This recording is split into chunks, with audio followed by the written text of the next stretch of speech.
Joey Clark. Welcome into News and Views on a Monday morning. I am your host, Joey Clark. Eddie Bader is here. In the house, Joey. How you doing, Eddie? Broke. How you doing, Joey? Yeah, I know the story behind that. But we don't have time for our jib-jab, for our joking and getting each other We have out. a well-distinguished gentleman here today. Yes, we do. We have a candidate to be the next governor here of the great state of Alabama. Tim James is in the studio. Hey, Tim, how you doing? Joey, Eddie, good to be on the show. Been Good a to see while. you. Yes, sir. You Good to see gentlemen you. are both looking bright-eyed and bushy-tailed. For a Monday. Joey, I'm looking at that hat. As I said, I might rent it from you at our victory party here in about a month. Okay, yeah, if you want to rock this is actually an homage to my great-grandfather. He gives me crap about it. Yeah, if you I wanna- try to be a little heartfelt. If you want to keep the ladies away, that's a great hat to wear. You look like an English gentleman. Yeah, the Peaky Aristocrat. Blinders series. I swear I'm not some gangster or even aristocrat. I'm just Joey here in Alabama. So where to begin? Like, how's the campaign going right now? Where have you been? Joey, the campaign is good. Just to give a recap, I guess it's been a month or 6 weeks since we've been on the show. A lot of water has gone over the dam. We've traveled this state. We've put together a grassroots organization, and right now I think 62 of the 67 counties. It is moving. It is growing in leaps and bounds, and we are on a trajectory to win this election, likely a runoff with Kay Ivey, and then we will take her out on a head-to-head in a runoff and get and become governor-elect. Become a Republican primary holder going into the general election. So we're very upbeat and excited, and our people are excited. And the reason we're here and this momentum is because of the issues and where the people of Alabama, they've started paying attention and where they want this state to go. Now, I want to pick your brain kind of on Alabama political history a little bit, because I actually have a column, as long as they publish it at 1819 News tomorrow, coming out on Richard Shelby. In 94, there's a video of it when he switched from being a Democrat to a Republican, and in his speech kind of saying he's going to do this, said, I hope more Southern conservative Democrats switch parties. Some folks have called up and made hay out of Kay Ivey, formerly being a Democrat. And there are a lot of folks in this state, all up and down state government, that used to be Democrats. How much should we make of that? Like, what happened with this switch? And do you think they're not as conservative as maybe somebody who's always been a Republican? No, I think there was a switch in the mid '80s. Of course, Guy Hunt got elected governor in a kind of a fluke. My dad was a Democrat in his first term. He's the only governor to serve once in this state's history as a Democrat and Republican. Right. So what happened was, the shift was the Democratic Party began to leave the South. That's the essence of it. But but there's no excuse for what's happening here in Alabama. I mean, the way you break the legislature up, you have about a third are true conservatives, and they vote conservative every time. They voted no on gas. They voted no on medical marijuana. They know all of these things, and then you have about a third that are just absolutely in the wrong primary. I mean, they really believe that stuff. Right. And then I think you have a third in the middle that will go, they will follow strong leadership, and where you have good leadership, they will follow. The problem is we've had very weak leadership. You have a governor who just last week said that her largest regret is that she did not get casino gambling passed in Alabama. In other words, she thinks the answer to improving anything is sticking 9 casinos or 10 casinos in the state of Alabama. It's nuts. And so obviously she's doing the bidding of much of her donations and where they're coming from. We all know that. Well, It's the gambling boys. Well, and one of your ads that I think is fantastic is really hitting Governor Ivey and a lot of other Alabama state politicians on this gas tax. I've heard Governor Ivey obviously doesn't want to do, say, a holiday at least on this, let alone a full repeal when states around us are giving some relief. But, State Senator Clyde Chambliss is in this area said, we need this for the federal matching funds. Now, you're a road builder. You understand that world pretty well. I mean, what is the truth of this? Could we still build out good infrastructure, roads, the port, without all this federal money flowing in? First of all, let's break the gas tax down in pieces. There are 2 components to it. You had a dime state gas tax was 18 cents. They increased it a dime over a couple of years. Now, let me put that in context. When they did it, gas was about $1.80 a gallon. Right. So it didn't sound like, big deal.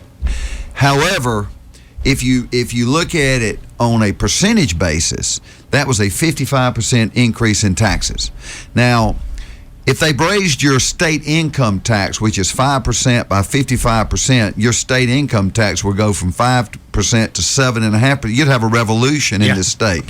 So the percentage tells the effect of it. It doesn't matter what the tax is. A tax increase on a percentage basis is a tax increase. It was way too much. And then they put this little thing on the end of it, which was this automatic escalation forever and till in perpetuity, and I've never seen that happen in my life. And so they're putting an automatic escalation clause on future generations. Go back to the state income tax. What happened? That would be them like saying, your state income tax is 5% this year. It goes to 5.2, 5.5 forever and ever, and that's what they did. Mm-hmm. This is what they should have done. I'm not one of these guys that does not believe, you need a few cents to build roads. This is what I've done on bridges. Right. They should have put probably 4 or 5 cents in it, but you should have a trigger where it comes off. It may be $2.75, $3. If all of a sudden you come into this inflationary period, it comes off. It goes back down under it. It comes on, and that money goes into a fund strictly to build roads. The problem is I don't think anybody stopped long enough to Google a chart of gasoline and oil, which is a commodity. It goes up, it comes down. And the problem is this. The problem is if we move into this inflationary period, everything's up. So it's not just a nickel or a dime.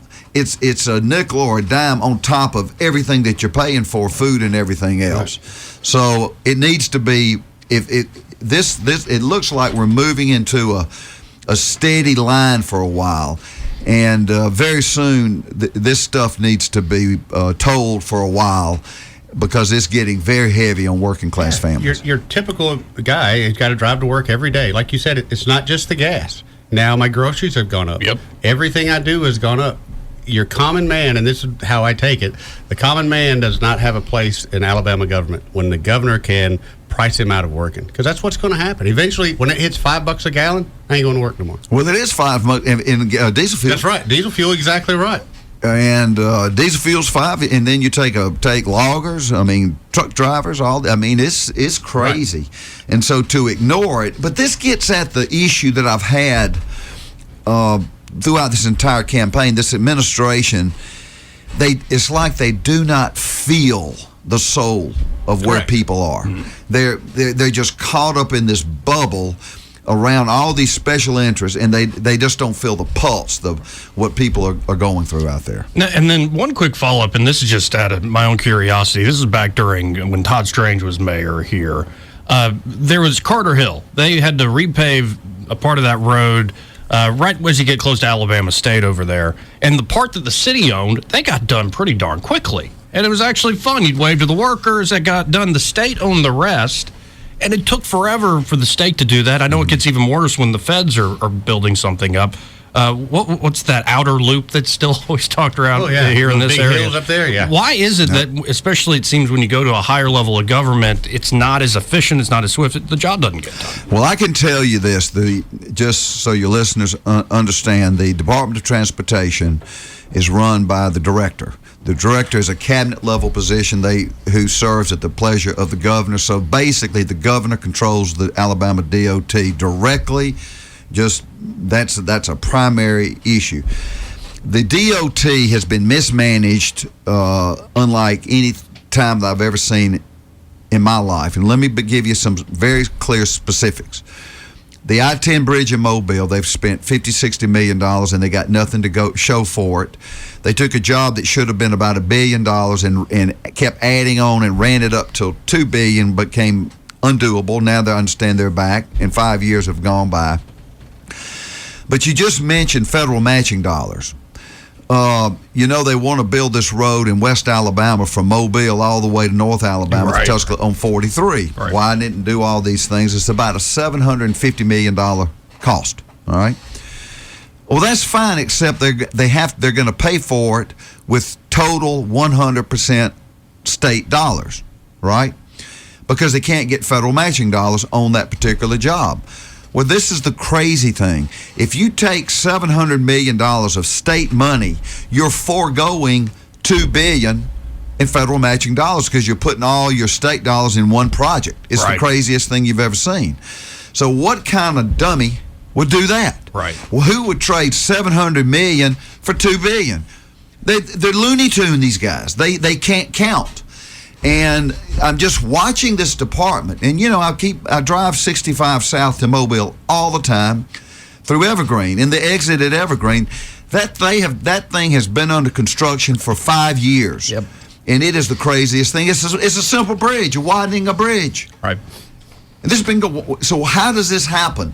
It happens because you have no management at the top who's monitoring this stuff and has enough horse sense to say, we're not going to take $700 million and put in one project in West Alabama. Of course, they're saying, yes, it's economic development and a part of the state and all this. I get all that. But $2 billion that you're giving up is $2 billion. So that's what management is, and it's being mismanaged like I've never seen before. I can assure you, I will replace every single cabinet level position in the governor's office in Montgomery day one. And that's not to say all of them are bad. Right. But sometimes you need new blood, you need new ideas, you need new thinking, you need new energy, and it's in dire need right now. Again, folks, we're talking to Tim James. He's a gubernatorial candidate. If you didn't know, where have you been? 272-9228 if you have a comment or a question for Tim James, 272-9228. Just to give it back to you, it sounds like, okay, they're taking more money out of the working man's pocket with this increased gas tax, and its index up, as you already went over. And then the money they've taken, they're not using it wisely. Instead of, say, take $700 million and do an 80-20 match on a given project, or a 30, whatever it is on the project, you're taking all that money you got in a year and putting it at one thing, so you're not stretching your dollar properly. It's crazy. And so why would you even think about raising a gas tax when you have a department head who's running the show making those kind of mathematical decisions? Right. But understand, the department, the Director of Transportation serves at the pleasure of the governor. The governor is where every buck stops. And so sometimes they'll try and put this off on, well, that's the cabinet over here, and that's not. It's the governor's decision. All right. Well, here, let's hit a quick break. We'll come back to Dennis and others at 272-9228. More with Tim James after this.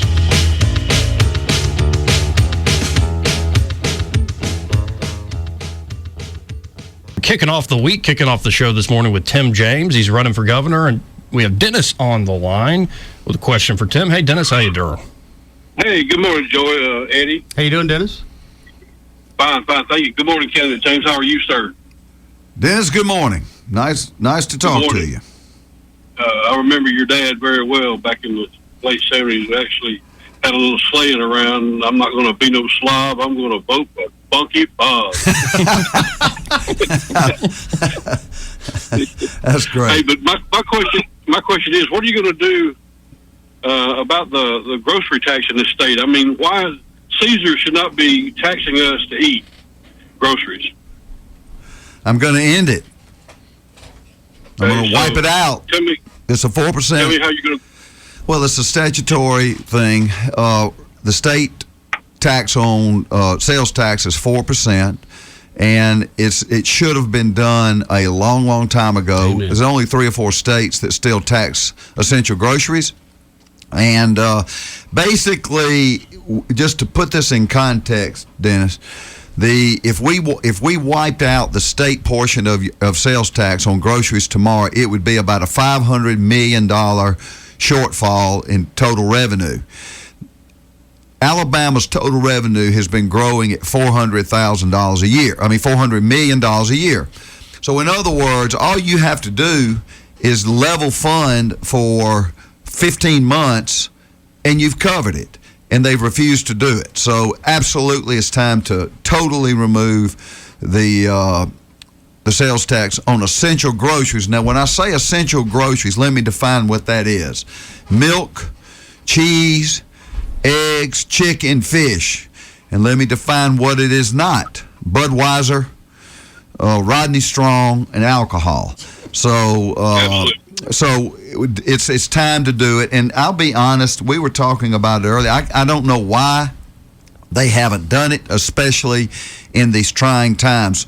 You know, the Education Trust Fund was $8.1 billion this year. They had a $1.6 billion surplus this year alone, and they're spending that money like drunk sailors, giving it to every little town and city on stuff that's nice, and it's pleasant, but it's not a priority.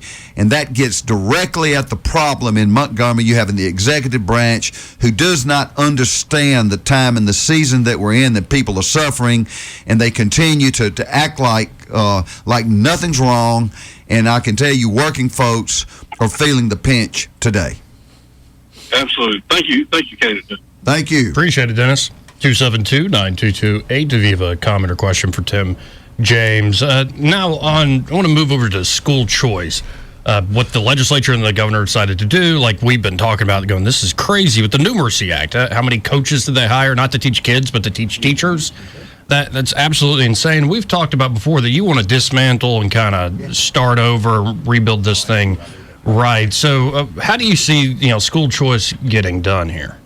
I see it, part of it is a component to a overall total and complete reconstruction plan, we call it. For the first time in our lives, my life, I'm a little older than you fellas, is I think we have a shot because we're at the bottom of the barrel. Right. You know, if you look in the 2000s, we were in the 30s in reading, we were in the 20s in math, now we're 50th. So there's nowhere to go. We're behind Mississippi, everybody knows it now.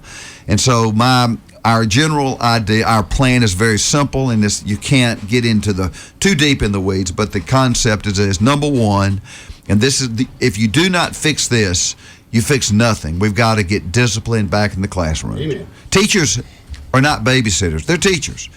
And teachers have, and I hear it everywhere, and I don't just mean, I mean in suburban schools as well. You got 23 kids, and they say I got 2 that are out of control, and they're disrupting, and I can't teach, and other kids can't learn.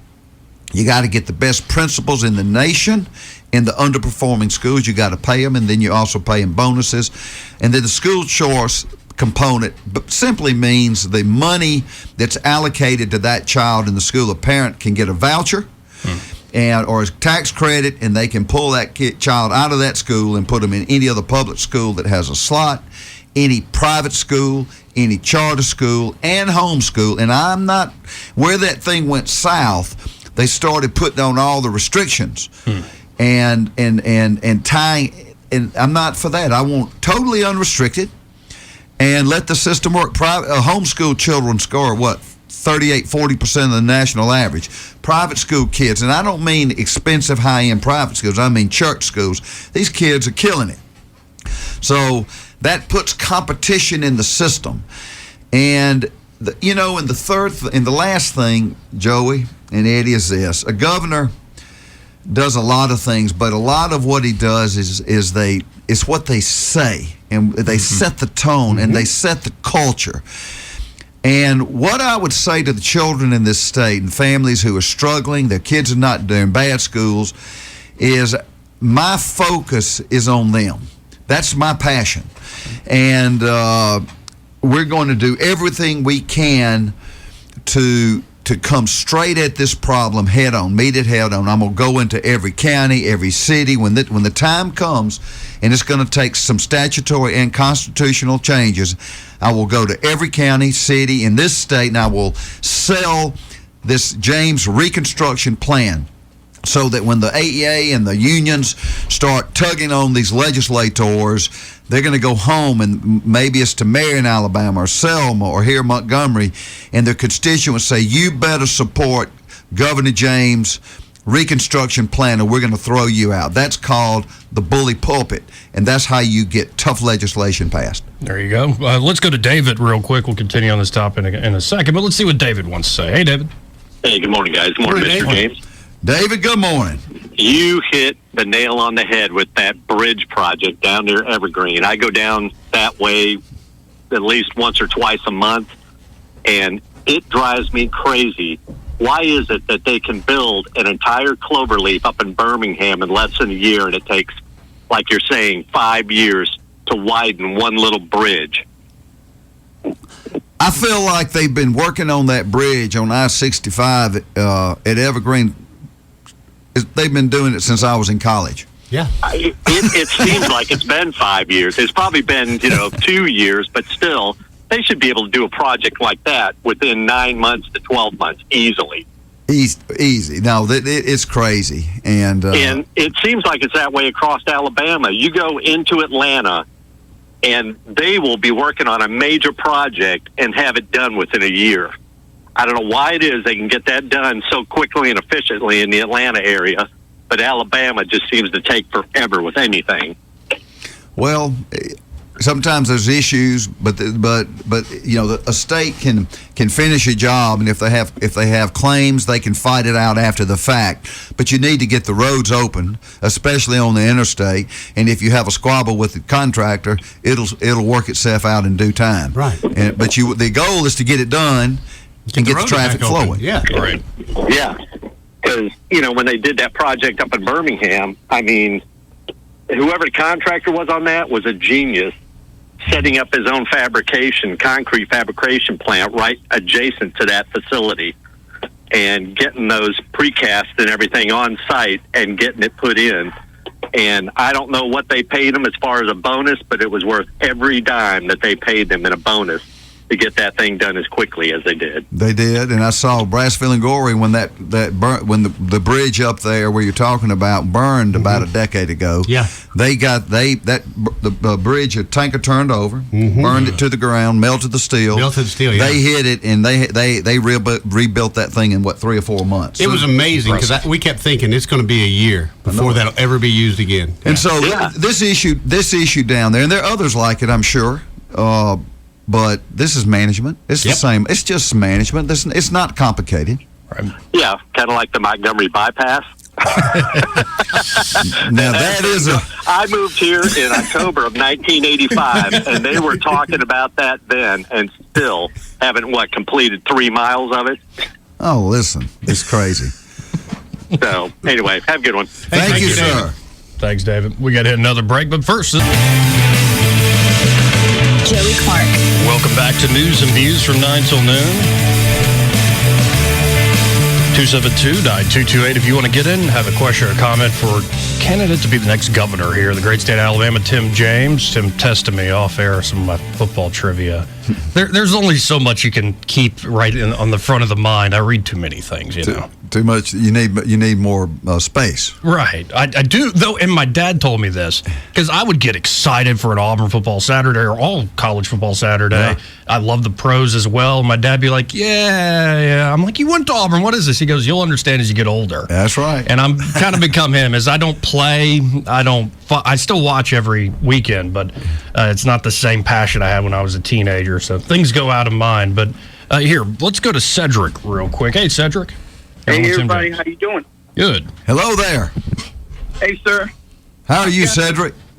I'm doing all right. It's great to talk to you. I'm actually leaning towards another candidate, Blanchard, but I'm very interested in your points of view because I remember when you ran a couple of years ago and you almost got it, and I think the course would have been different. But let's go down the list. Governor Kay Ivey apologized to Bubba Wallace. She has yet to apologize to the churches and businesses she closed. She's appointed Democrats throughout the state. For example, Montgomery. Bishop Adetunji's wife was one of those referred by the local Republican as a candidate for probate. She denied it, appointed a liberal judge. In 2020, she said Joe Biden won. She has no vision or agenda except for the gas tax. She said, hey, let's start blaming the unvaccinated. We're under siege, Tim, by globalists. Why is it that the Florida governor is more conservative than our governor here in Alabama? Thank you. Cedric, you'll have to ask her my goal, my job is to take her out and reinstate conservatism into the state of Alabama. We need, this is it's a sort of a joke, but it's not a joke, and make Alabama red again. I mean, when the governor of Alabama wants 10 casinos, the Alabama governor signed a 55% increase in gas. 55% is unheard of. It is the Alabama governor who signed this medical marijuana law that I have had to coach my libertarian brothers here before, that this is not about helping people. It is a syndicated cartel disguised as medicine to peddle marijuana in every town and city. A conservative Alabama governor does not shut churches and small businesses down. Every one of these things would have never happened had I been governor during this period.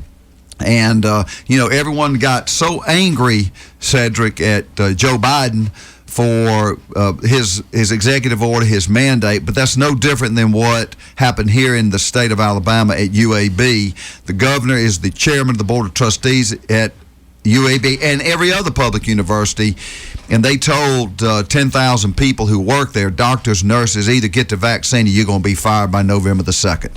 It's inexcusable. This is the face of tyranny. This is what it looks like. And let me explain this. We talk about freedom and we talk about liberty. We use these buzzwords and it like they're something cheap. They're not cheap. And liberty and freedom don't last.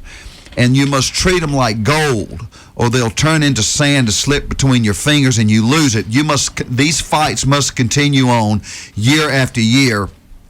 And Marxists, that's the root of this. It's a cancer, and their agenda is to destroy a nation from within, and their goal is to do it without a shot being fired. And this is what you're watching right here in Alabama. There is no question that, we look around the nation and we see the problems, but it's right here. We're in a fight for the soul of a nation right now. We're going to win this battle in this state, and then Alabama is going to lead the nation in the years ahead. And and you can take that to the bank. Thanks, Cedric. Appreciate you. 272-9228. Quick follow-up on school choice, especially because, correct me if I've been wrong, you've been critical of, what is this, Acceptance Academy? It's a charter school in Birmingham or something like that? Yeah, I've been critical, okay. Yeah, just a bit. And I can understand why you would be critical, given some of the things I've seen coming out of that school. But isn't, long before this governor's race came up, I always thought school choice sort of gives that solution to all these different worldviews that might happen to be in public schools. So, like, if we got the Holy Grail school choice where parents could choose, unrestricted, like you said earlier, wouldn't you have, on occasion, schools like this academy in Birmingham that are going to pop up? It was a lie. So, let me explain this. If we got a few minutes here, because this is one of those that you can't get at in a minute. Yeah. People need to understand this, because this is a big deal. So the state law basically gives the authority to grant charters for charter schools to a group of people who are not elected.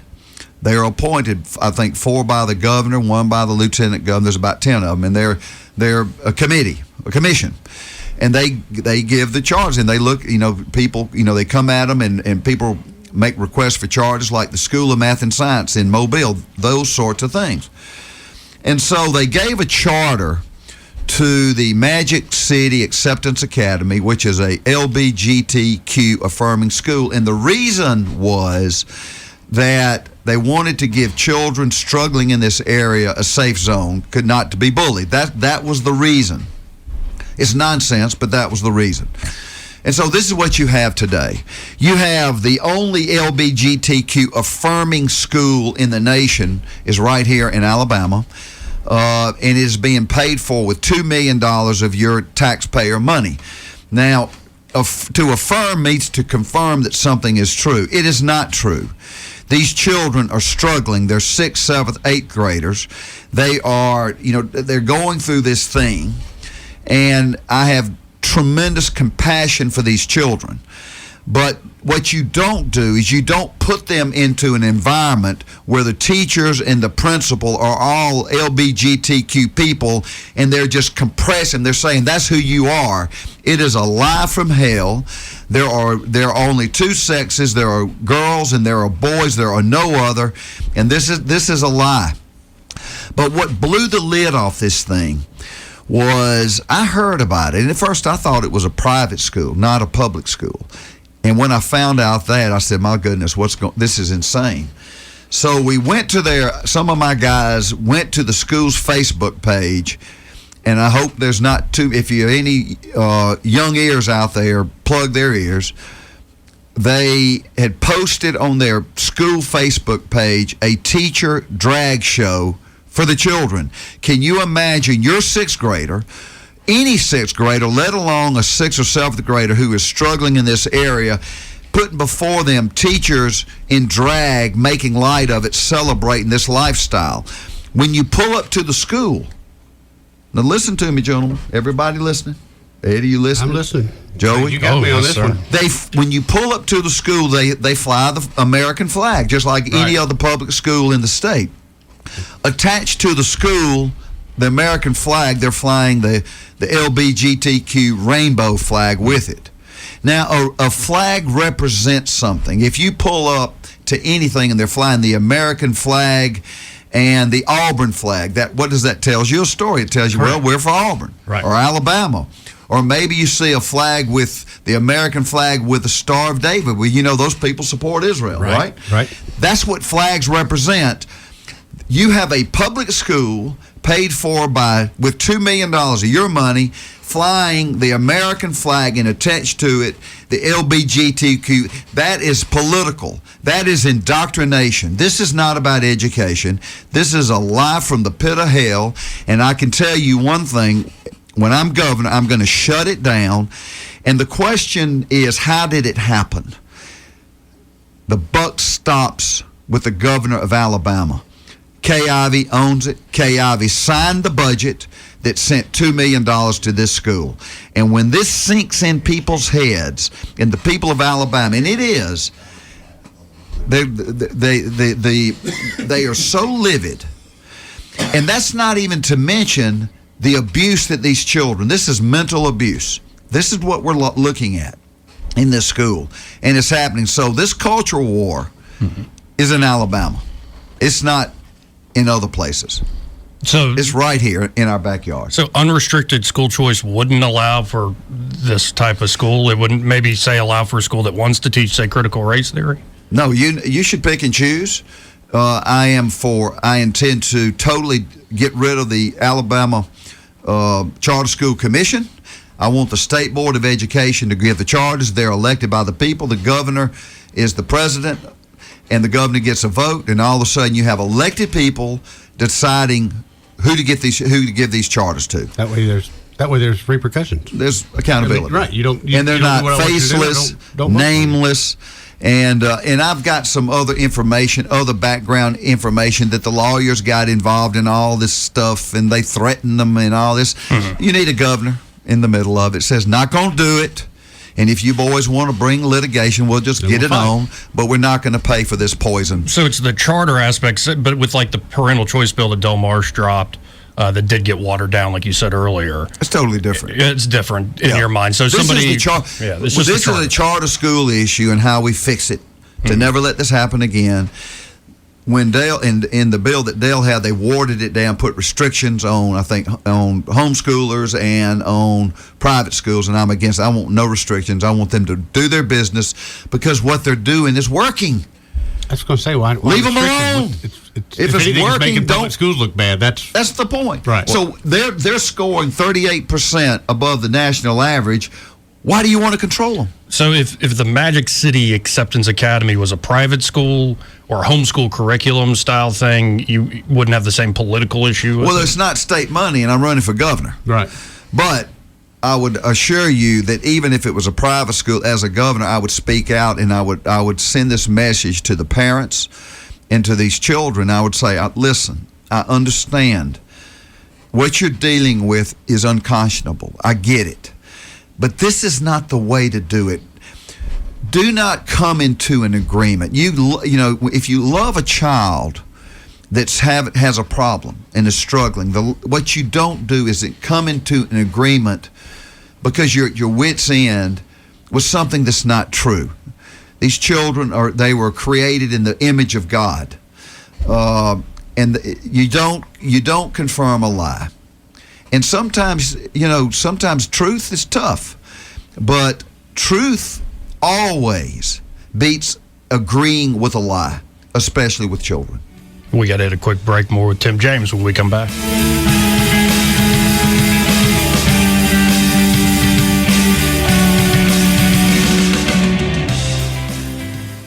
news happens, you'll hear about it first. The River Region's most trusted voice. News Talk 93.1 FM WACV.